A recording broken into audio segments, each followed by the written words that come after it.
Well, 8 weeks to the day after the devastating oil spill began in the Gulf of Mexico, President Obama vowed to make BP pay in a primetime address, his first from the Oval Office. And today, President Obama will sit down with top BP executives after being criticized for not having met with company officials.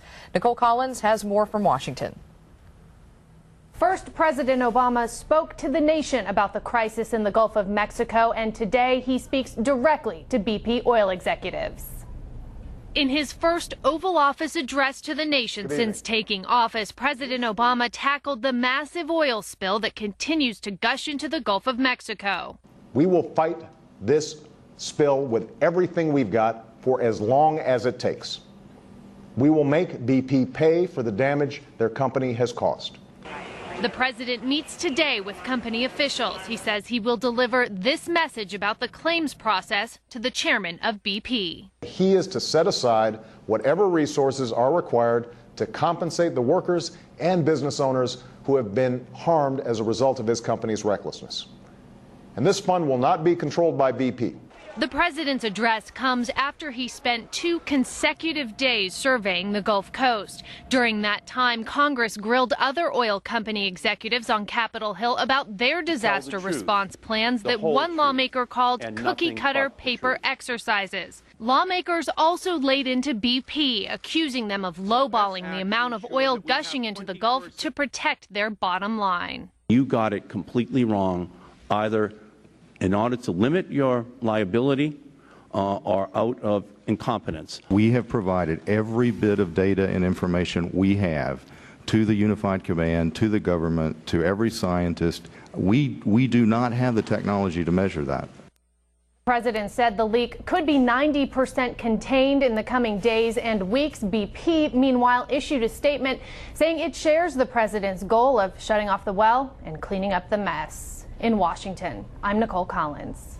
So what does the coming days and weeks mean exactly? There's a lot of questions out of this speech last night, and it's coming from the right and the left. And our political analyst John Dadian joins us now this morning to kind of break that down a little bit. I only know what I heard driving in this morning on several national radio programs, and it wasn't good. It was hard to hear anything that was good.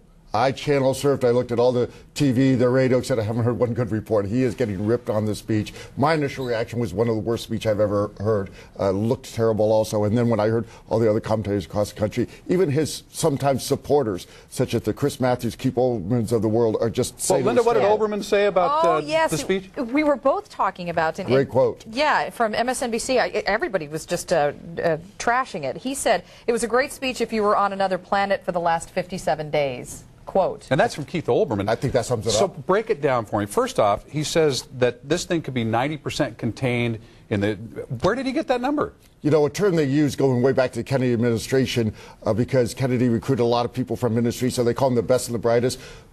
A lot of people think the Obama administration has the best and brightest, so I don't know what they're thinking. The first thing you learn in politics and government is you don't use figures like that. You don't set the bar too high. You certainly don't set it realistic. And again, everybody, first thing they did last night was question this number. It's just pales, just boggles the imagination. And what were you talking about with the fishermen? We've been hearing, little quotes from them after listening to the speech, the fishermen and all of the people who are affected by this in the immediate area. There's a quote by a shrimper in Louisiana, and he's an Obama supporter, and he said it was a good speech. He makes a good speech. He says, but I don't think that I could have taped the speech and taken it to the bank tomorrow and gotten some money for it. I mean, it's just these people are losing their jobs, and that speech just doesn't help that. Now, there was another big question here, and again, I'm not trying to pile on. I'm not trying to be political. I'm just kind of going down the list of concerns that I heard this morning.